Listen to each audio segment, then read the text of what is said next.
Yorana et bienvenue dans votre édition sportive TNTV Sport. Une invitée sur notre plateau ce soir, Stéphanie Sanker, avec qui nous parlerons de la Iron Sup Race qui a eu lieu ce matin à la Pointe Vénus. Bonsoir Stéphanie. Bonsoir. Après Mataya, c'est le spot de la Pointe Vénus qui a été choisi pour la deuxième édition de la Iron Stand-Up Paddle Race. Le résumé de la compétition avec Naya Bennett et Oriano Tefalou.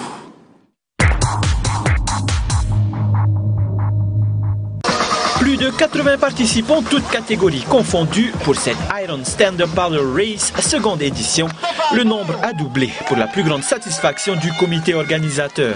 Aujourd'hui, on a voulu monter une compétition qui a bien marché aujourd'hui. On espère dans les jours à venir encore monter un plus grand événement que ça pour attirer l'international. 3 courses étaient au programme de la journée. Une course en relais longue de 3 km 200, la course des hommes longue de 6 km 200 et enfin celle des femmes de 3 km 600. Ce sont d'ailleurs les Vahinés qui vont ouvrir les hostilités.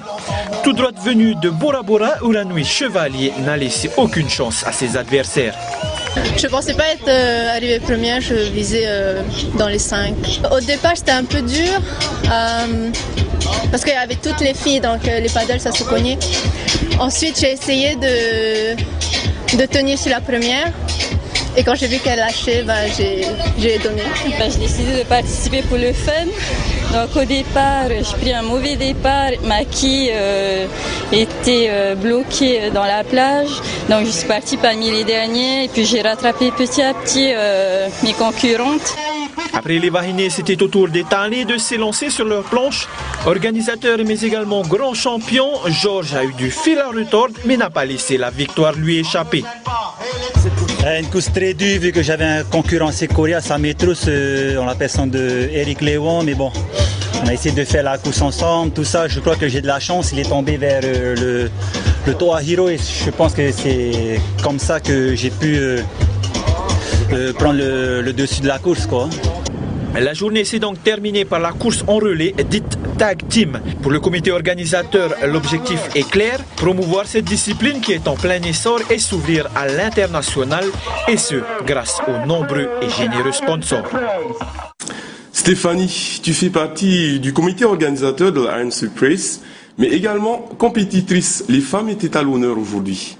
Tout à fait, et c'est le point fort justement de cet événement, c'est que pour une fois, les femmes étaient mises à l'honneur avec des prix sur le même piédestal que les garçons. Et puis, je félicite d'ailleurs toutes ces dames et jeunes filles qui ont bien voulu participer à cette course.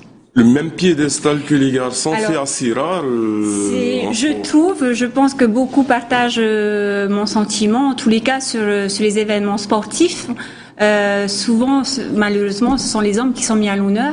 Et pour une fois, sur cette course, le comité organisateur s'est fait un point d'honneur justement de valoriser et de promouvoir le paddle féminin. Et donc, les récompenses étaient équivalentes pour les hommes et pour les femmes. Et le temps de parole aussi, on le voit dans le reportage. Vous essayez de promouvoir ce sport.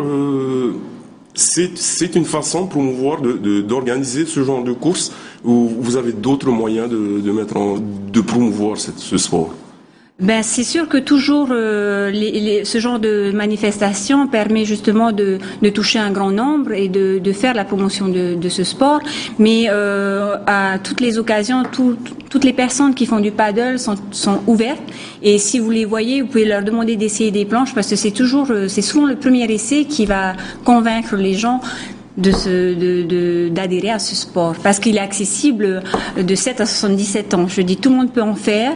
Moi, j'ai commencé à peine il y a 1 an et puis voilà. Vous avez commencé sur une compétition déjà il y a 1 an sur la Iron Sup Race première édition.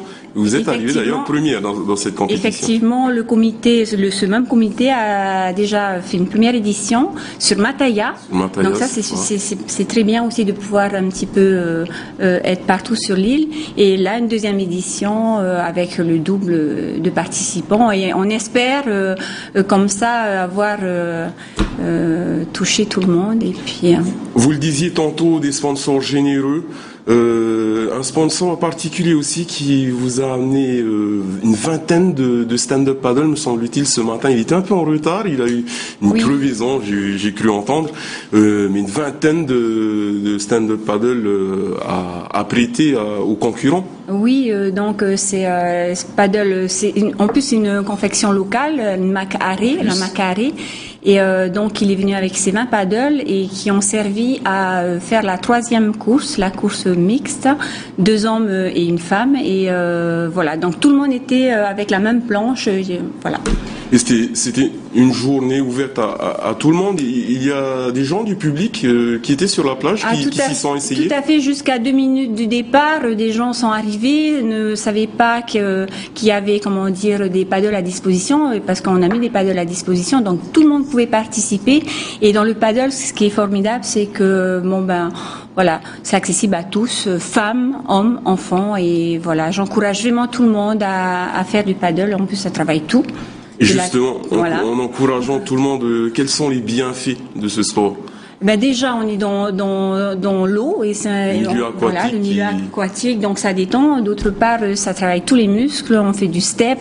J'entendais Georges Kronstedt justement me dire il y a une semaine de cela que le stand-up paddle, ça travaille des orteils jusqu'aux cheveux, c'est ça? Ah, tout à fait, tout à fait. Ben il suffit de venir voir les courses et vous verrez un petit peu les gabarits. Voilà, on fait du fitness, du cardio, tout. C'est excellent. Cardio, beaucoup de musculation, des jambes également, le dos. Si on fait un petit footing, c'est pas mal, mais tout le monde peut en faire. Par exemple, il y en a pas mal qui n'ont pas fait de sport, qui ont pris la compétition en cours et puis qui sont très bien sortis. Et c'est une façon de faire du sport et que ce soit fun par la même occasion. Voilà, il y a une sensation de liberté, c'est fun, il y a une convivialité au niveau du comité organisateur. D'ailleurs, j'en profite, il y a 3 chevilles ouvrières que je tiens à nommer.